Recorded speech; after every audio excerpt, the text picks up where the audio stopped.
Espero que os irmãos hoje fiquem atentos à palavra do Senhor. O pastor agora há pouco me perguntou o título, da pregação. Eu falei o título para ele, foi Salvação da Alma. Nosso tesouro maior. Igreja, que maior tesouro nós temos para apresentar diante de Deus, senão a nossa alma? Qual é o nosso maior tesouro que nós temos para apresentar diante do Senhor no grande dia? Senão a nossa própria alma, qual Ele quer resgatar e nos levar para o seu reino de glória. Lucas capítulo 12, todos acharam? Esperar os irmãos achar, para que todos possam acompanhar a leitura da palavra. Evangelho de Lucas 12, versículo 13, a parábola do rico insensato. Lucas 12, 13 diz assim: E disse-lhe um da multidão: Mestre, dize a meu irmão que reparta comigo a herança. Mas ele lhe disse: Homem, quem me pôs a mim por juiz ou repartidor entre vós? E disse-lhes: Acautelai-vos e guardai-vos da avareza, porque a vida de qualquer não consiste na abundância do que possui. E propôs uma parábola dizendo: A herdade de um homem rico tinha produzido com abundância, e arrazoava entre si, dizendo: Que farei? Não tenho onde recolher os meus frutos. E disse: Farei isto: derribarei os meus celeiros e edificarei outros maiores, e ali recolherei todas as minhas novidades e os meus bens. E direi à minha alma: Alma, tens depósito muitos bens, para muitos anos. Descansa, come, bebe e folga. No versículo 20: Mas Deus lhe disse. O que Deus disse na tradução dos irmãos? O que Deus disse depois no versículo 20? Mas Deus, ele diz: Louco, essa noite te pedirão a tua alma, o que tens preparado para quem será? Mas Deus lhe disse: Louco, esta noite pedirão o teu carro. É isso? Pedirão a tua casa, teu tesouro, os teus bens? Não. Pedirão a tua alma. E o que tens preparado para quem será? Assim é aquele que para si ajunta tesouros e não é rico para com Deus. Oremos. Senhor nosso Deus e nosso Pai, Pai Santo, Deus de misericórdia, acabamos de ler, meu Pai, nesse momento a tua santa e poderosa palavra, e nela, Senhor, não há dolo, não há engano, não há controvérsias, pelo contrário, a tua palavra é a verdade, meu Pai, essencial para as nossas vidas, para que assim, meu Pai, diante do Senhor, possamos viver, meu Pai, uma vida piedosa, uma vida justa, uma vida, meu Pai amado, em santidade. Meu Deus, eis aqui a minha vida, usa-me, Senhor, como instrumento de justiça, meu Pai, para proclamar, meu Pai, a tua verdade, para proclamar, meu Pai, a justiça do Senhor. Fala, meu Pai, no íntimo, no profundo, meu Pai, de cada coração, porque para isso aqui estamos. Não viemos, meu Pai, atrás de ouro, de prata, de riquezas, meu Pai, desse mundo, mas sim, meu Pai, atrás do maior tesouro, que é, meu Pai, de ouvirmos a tua palavra. Mas sabemos que não basta somente ouvir, temos que guardar, meu Pai, em nosso coração, nos esforçando a cada dia, para cumprir, meu Pai, aquilo ao qual o Senhor já tem nos ensinado. Meu Deus, repreenda o cansaço, repreenda a fadiga, repreenda, meu Pai, os pensamentos que não te agradam, repreenda, meu Pai, os pensamentos que não edificam, e que toda a força do mal, Senhor, oramos a Ti nesse momento, que caia por terra em nome de Jesus Cristo. Os irmãos podem tomar os seus assentos, e após se assentar, mais uma vez as palmas com muita alegria, para o nosso Deus, em nome de Jesus. Amém, igreja? A igreja aqui é um relato de um homem. Aqui no versículo 3 diz que um homem, alguém dentre a multidão, ao qual Jesus estava ali cercado de uma grande multidão, e alguém dentro daquela multidão falou para Jesus: Olha, mestre, diga a meu irmão que reparta comigo a herança. É aí que Jesus, no versículo 14, fez uma pergunta para o próprio homem que pediu para que ele, Jesus, viesse intervir entre ele e o seu irmão acerca da herança. Aí Jesus começou a falar: Homem, repartidor entre vós. Ou seja, o que Jesus quis dizer para esse homem, para aquela multidão, e o que Jesus quer dizer para nós hoje. Que Jesus, igreja, não veio nessa terra como juiz, como repartidor de herança dessa terra. Ele não veio nessa terra para nos dar ouro, para nos dar prata, para nos dar riqueza, para intervir em coisas humanas, porque para isso já tem os juízes aí fora. Ou seja, por nós temos uma demanda com a empresa, algo, nós vamos aonde? Nós vamos até o tribunal, nós vamos no juiz, nós vamos no fórum, para resolver as nossas questões dessa terra. Então Jesus, o que ele quer ensinar, que o tesouro maior que ele tem para dar para o homem, para o ser humano, não precisa brigar um com o outro, porque a Bíblia fala que a nossa luta não é contra a carne, nem contra o sangue. A nossa maior luta, igreja, para nós herdar o tesouro maior que Jesus ele tem para nós, a nossa luta é contra o diabo e contra a nossa carne, ou seja, contra nós mesmos. Porque Deus, Jesus, ele tem um tesouro maior para cada um de nós. E aqui no versículo 15 ele disse: acautelai-vos e guardai-vos da avareza, porque a vida de qualquer não consiste na abundância do que possui. Ou seja, Jesus está falando que a vida de um homem, de um ser humano, não consiste na abundância daquilo que ele possui. Era algo que nem mesmo os discípulos de Jesus entendiam. Quando Jesus falou, olha, que quão difícil seria um rico entrar no reino dos céus. Até os discípulos de Jesus se maravilharam quando Jesus falou isso. Olha, Senhor, então quem pode então ser salvo?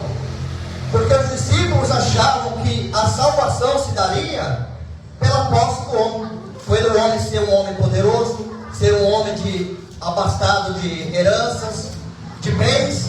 E Jesus falou, olha, aos olhos dos homens isso é impossível, mas não para Deus. Ou seja, o que Jesus está falando é que o perigo maior do homem não é o homem ter riqueza, não é o homem ter o ouro e a prata. O perigo maior do homem é quando o ouro e a prata têm o homem.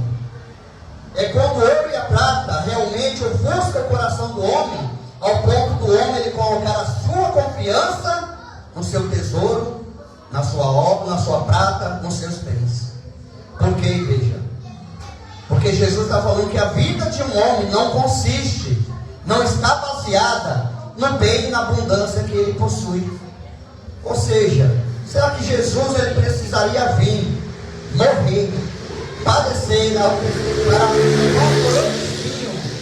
ser humilhado, foram furados os pés e as mãos, para dar ouro e prata para o ser humano? Sendo que quando Jesus ele veio, naquela época, os homens, na época de Jesus, ali os judeus, aquele povo ao redor, eram tudo bens financeiramente. Eram homens que tinham muitas posses, eram homens que verdadeiramente tinham muito ouro, muita prata.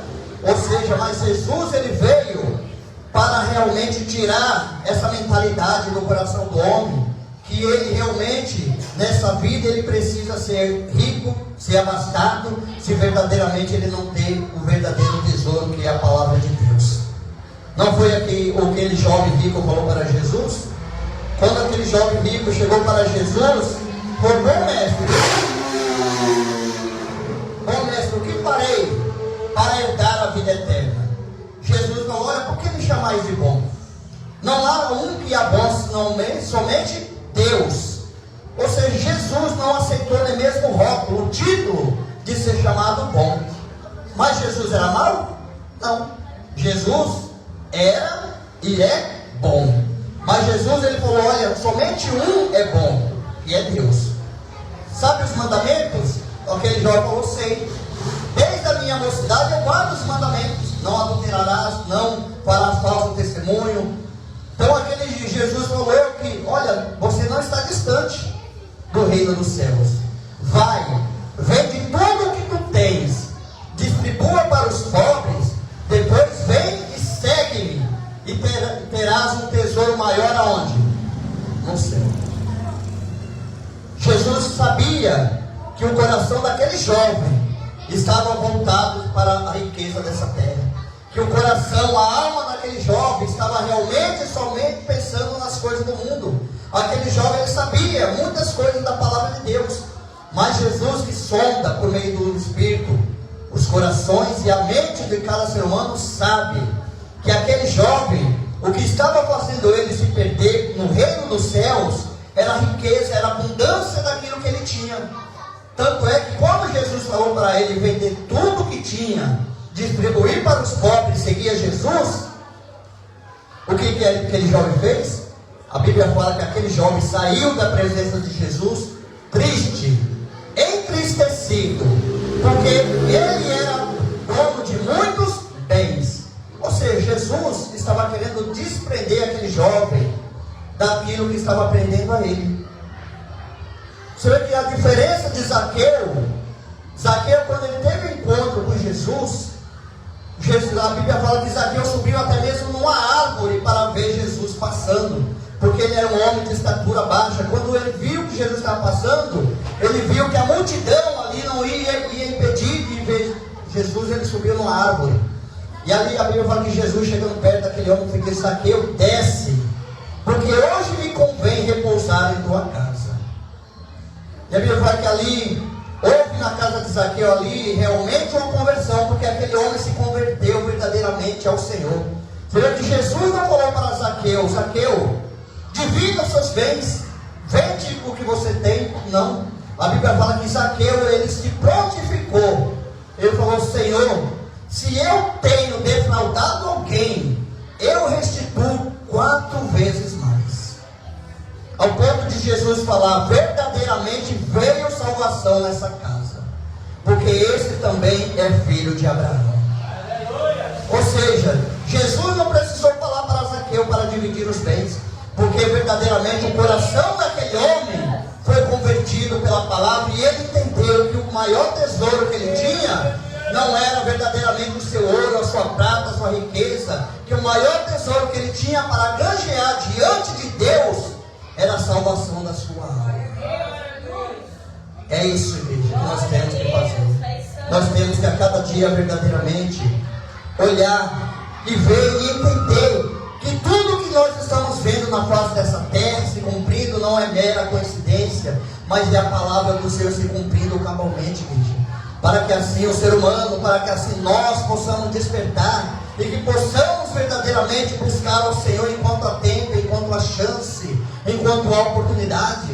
Irmãos, eu não sei quantos irmãos, mas quantos de nós nessa terra, nesse mundo, no dia a dia, nós muitas vezes fazemos algo que muitas vezes nós nos arrependemos, muitas vezes nós olhamos, deparamos com situações, mas por que eu falei isso?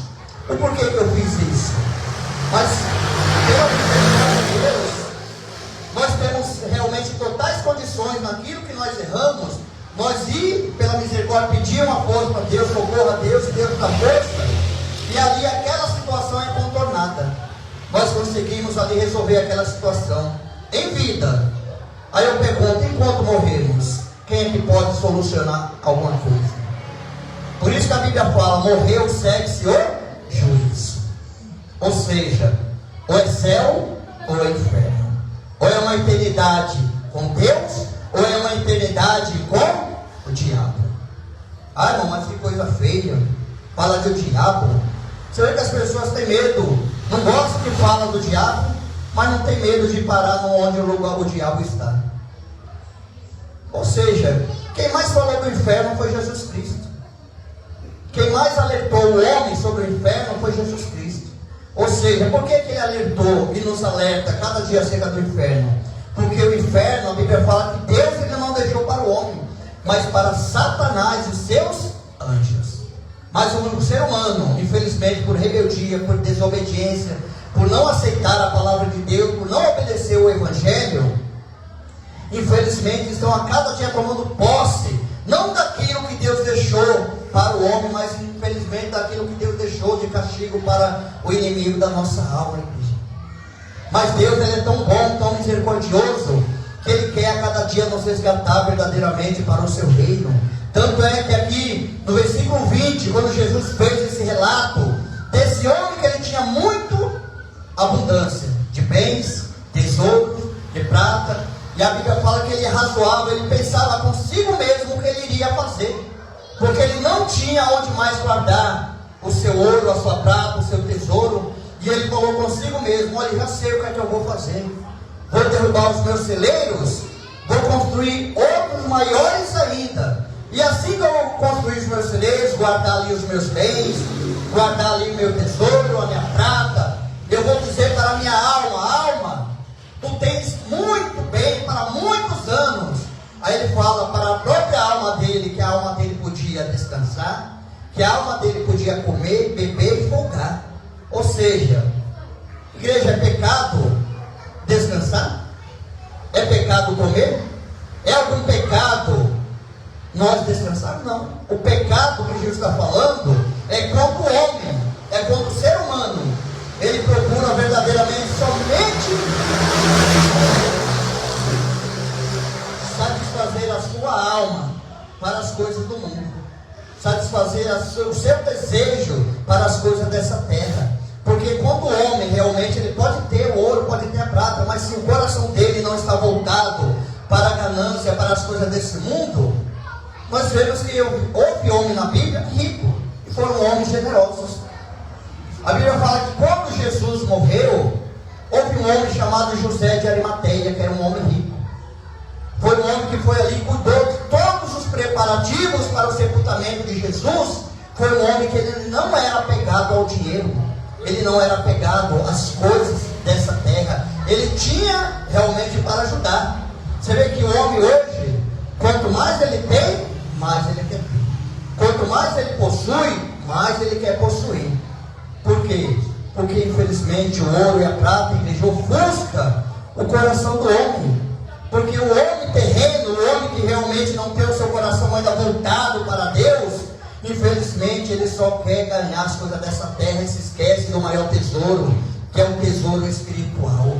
Aleluia. Tanto é que a Bíblia, Jesus fala lá em Mateus capítulo 6, versículo 21, Jesus diz assim, que aonde estiver o teu tesouro, aí também estará o vosso coração.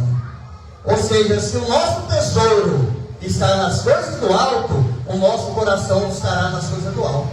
Mas se o nosso tesouro estiver nas coisas da terra, o nosso coração estará também nas coisas dessa terra.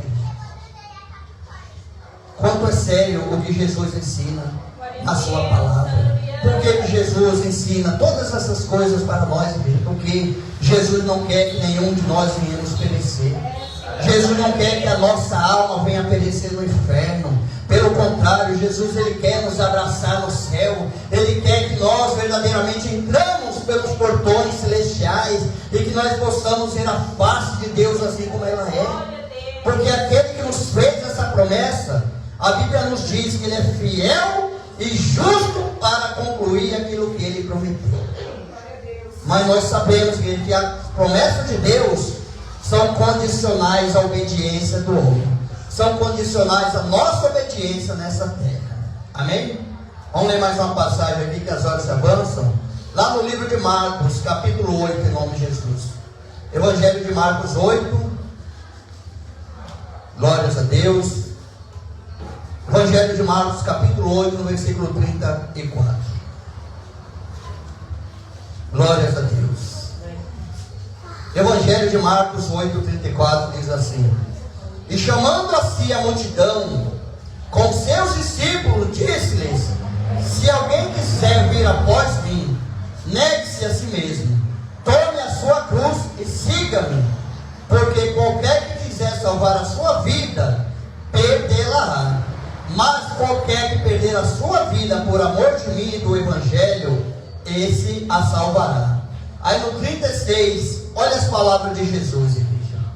Pois que aproveitaria ao homem ganhar todo o mundo e perder a sua alma?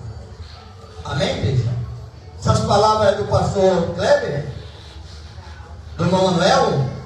Não? De quem? Jesus Cristo. Vamos ler novamente o versículo 36. Pois que aproveitaria ao homem ganhar todo o mundo e perder a sua alma. Aí no 37, ou que daria o homem pelo resgate da sua alma?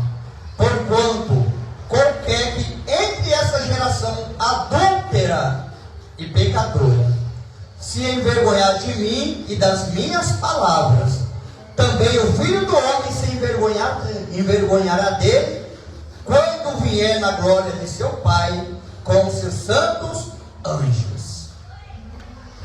Amém, igreja? Olha o que Jesus fala aqui no 37. Ele fala o que aproveita no 36. Qual o proveito? Qual a finalidade? Qual o objetivo maior do homem ele ganhar todo mundo? Ganhar o ouro, a prata, as coisas dessa terra, ter fama, ter dinheiro, ter recursos, ter aplausos, ter pessoas importantes batendo nas suas costas. Olha, você é o cara.